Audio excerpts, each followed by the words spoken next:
गेल्या तर काही दिवसांपासून चर्चेमध्ये असलेल्या दादरच्या कबूतरखान्यावरून आता पुन्हा वाद वाढण्याची शक्यता आहे। दादरमधील कबूतरखान्यावर पुन्हा ताडपत्री टाकण्याच्या कामाला सुरुवात झाली आहे। मुंबई महापालिकेकडून बांबू आणि ताडपत्री लावण्याचं काम सुरू झालेलं असून या ठिकाणी मोठ्या प्रमाणात पोलीस बंदोबस्त तैनात करण्यात आलेला आहे।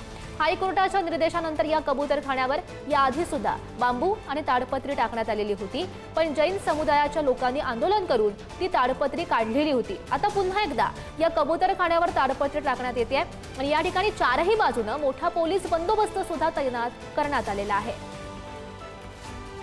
सत्ताधारी जे आहेत हे गोंधळ निर्माण करतात आहे।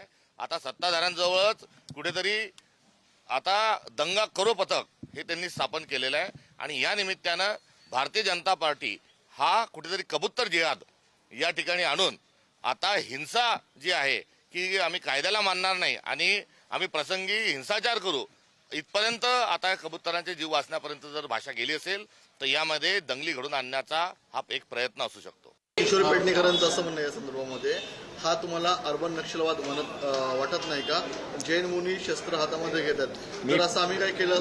मी 1 मिनिटामध्ये सांगितलं मी त्याच्याशी सहमत नाही आहे। मी सांगितलं मी ज्यावेळेस बोलायचे असेल जे काही माझा रोल करायचं मी करत आहे या विषयावर आता बोलणार नाही।